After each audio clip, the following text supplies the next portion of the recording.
नमस्कार, मैं विद्याशंकर तिवारी हूँ InKhabar.com के लिए। पश्चिम बंगाल में अमित शाह के रैली और जो यात्रा थी उस पे हुए पथराव और आगजनी के बाद दिन भर सियासत गर्म रही और शाम होते होते चुनाव आयोग ने बहुत सख्त एक्शन लिया और कहा कि ये चुनाव प्रचार आप लोग बंद कर दीजिए, क्योंकि चुनाव प्रचार के दौरान ही हिंसा और आगजनी की घटनाएं हो रही है। उसमें 17 तारीख को चुनाव प्रचार शाम 5 बजे ख़त्म होना था, क्योंकि 19 तारीख को 7वें चरण और अंतिम चरण का मतदान है। लेकिन इस बीच में चुनाव आयोग ने ये सख्त फैसला लिया। साथ में ये भी कहा, वहाँ के गृह सचिव को हटा दिया है और एडीजी जो सीआईडी थे राजीव कुमार, जिनको लेकर के आपको याद होगा कि सीबीआई ने रेड किया था और बहुत ज़्यादा बवाल हुआ था, उनको भी हटा करके गृह मंत्रालय में भेज दिया है। इस तरह से चुनाव आयोग ने एक्शन लिया। अब क्यों, इसके पीछे क्या वजह रही कि दोनों पक्ष यानी कि बीजेपी और टीएमसी दोनों जोर आजमाइश जो कर रहे थे,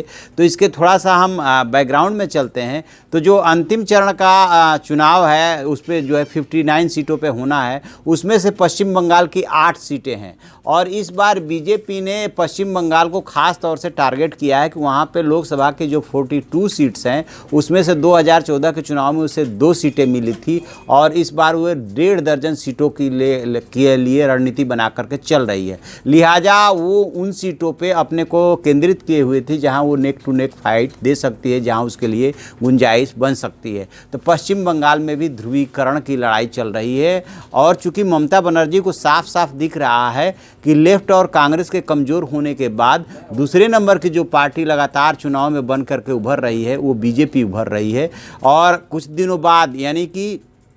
विधानसभा चुनाव भी वहाँ पे बहुत जल्दी ही ड्यू होने वाला है, तो वो भी उन्हें साफ साफ दिख रहा है कि यदि लोकसभा चुनाव में बीजेपी ज़्यादा सीटों पे चुनाव जीतती है, अनएक्सपेक्टेड सीटें जो है हासिल करती है, तो आगे चल करके उनके लिए दिक्कत हो सकती है। एक बात और हम बताना चाहेंगे कि जब वहाँ पे लंबे समय तक लेफ्ट का शासन रहा था, उस दौरान ममता बनर्जी ने इसी तरह का कुछ संघर्ष किया था और आपको याद होगा कि समय समय पर उनका संघर्ष करते हुए फोटोग्राफ और वीडियो जारी होते थे कि किस तरह से वो लेफ्ट के कार्यकर्ताओं से संघर्ष कर रही है, किस तरह से उनके ऊपर पथराव हो रहा है, ये सब उन्होंने झेला है। और अब वही कल्चर, कहा यह भी जाता है कि लेफ्ट का जो कार्डर है वो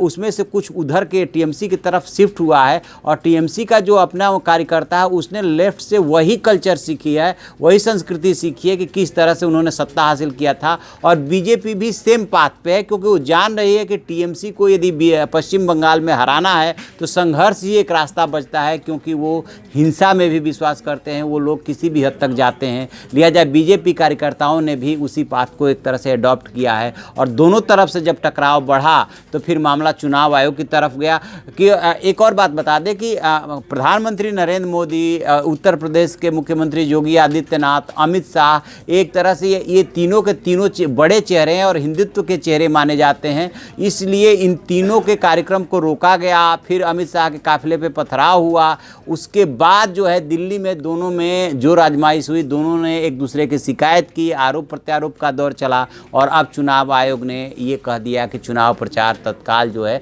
तत्काल मतलब एक दिन का टाइम दिया कि आप एक दिन पहले बंद कर दीजिए। देखते हैं आगे क्या होता है, क्योंकि असली परिणाम तो पता चलेगा 23 को कि किसने खोया किसने पाया। तो आप ऐसी खबरों के लिए देखते रहिए हमारा डिजिटल चैनल इन खबर। उसे लाइक कीजिए, शेयर कीजिए और कमेंट बॉक्स में जाके कमेंट जरूर करें। Thank you. इन खबर चैनल को सब्सक्राइब करें और बेल आइकन दबाना ना भूलें।